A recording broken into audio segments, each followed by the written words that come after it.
Hey, my name's Erin, and welcome to this week's edition of the Dollar Club. 2 weeks ago, we asked everyone to chip in and contribute just $1 extra above and beyond what they normally give. As we bless the community with these dollars, we also see how working together can show the love of Christ to those around us. Today, we are sitting down in a Zoom call with Anthony Stradwick to learn about his ministry, Shepherd's House, in downtown Huntington.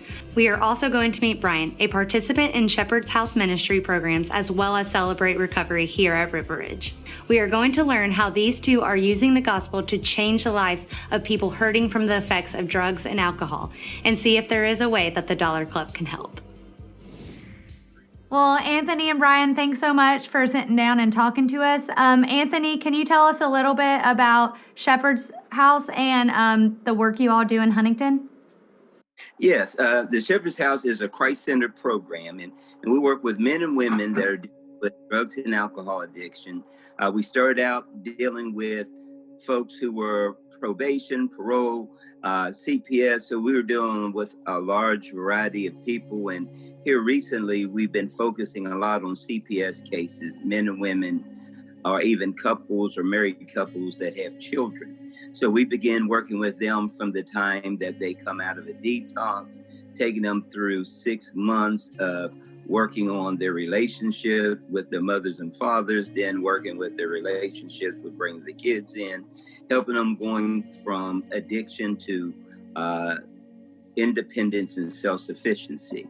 And Brian, how long have you been involved with the Shepherd's House?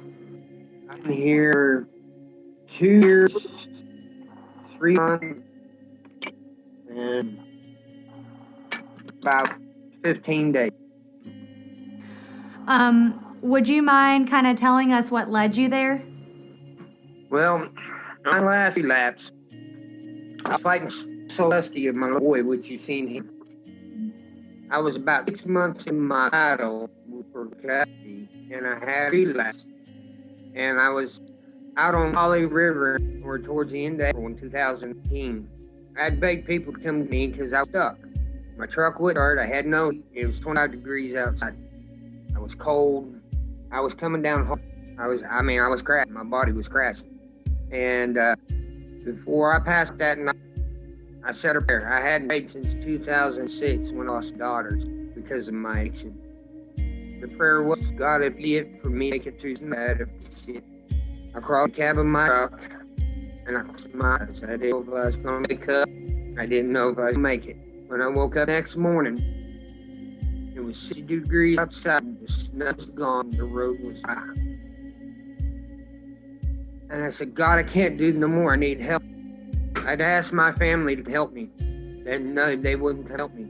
But when I texted my sister that day, within 45 minutes, she was there. And when I finally came out, they drug tested me. That was the first drug test I'd failed for my CPS case. And my provider, lady, was in my visits with my boy. She said, what do you think about going to a sober living home with a program? She said, it's a faith-based program. And she said, I'll give you 24 hours to think about it. And this was before CPS told me or ordered me to come. I showed up. She told me she didn't think I would come. The first thing that made was I stuck a hand out, shake his hand. He my hand, hold me, and not knowing who I was, never spoke to me. He grabbed hold of me and gave me a hug. And that's how I came to know Anthony Stradwick. And I'm going to tell you, he was one of the men I know. What a testimony. That's awesome. And what are some ways that you have seen God work just within you at the Shepherd's House and maybe even Celebrate Recovery? Because I understand that you come to that too. Well, God gave me one of my prayers. Actually, 2 of them. I got full custody of which you met. And I got to spend last Christmas with my oldest daughter. I hadn't seen since 2006. And we are still talking today. And I'm going to be a grandpa.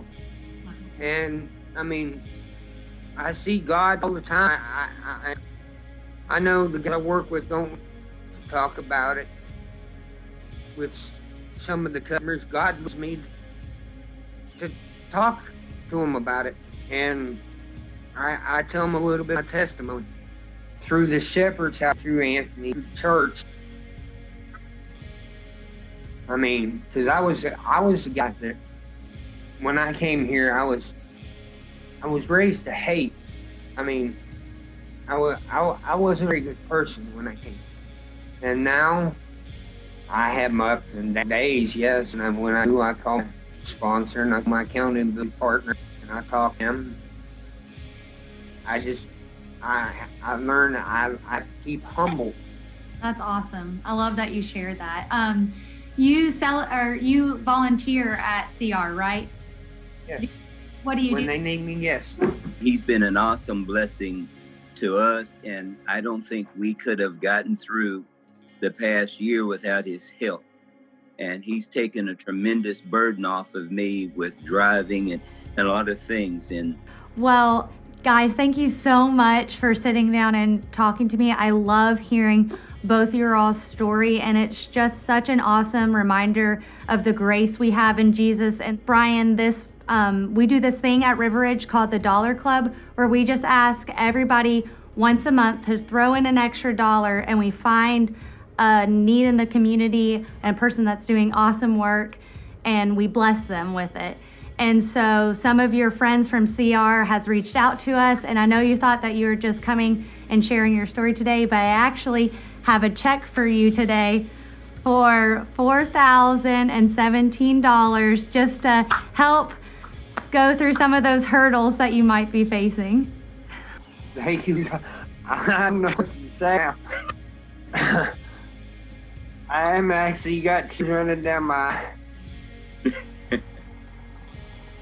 I have met a lot of amazing people on this journey through River Ridge, through New Life, through the Shepherd House, through Anthony. Through them, I wouldn't have such. I wouldn't be here today. you deserve it. Every penny of it. Yes. Yes. Thank you, Brian, so much. And thanks, Anthony. It's been so awesome just getting to talk with you and learn more about you. And we're just so excited for all the work that you guys are doing. Thank you.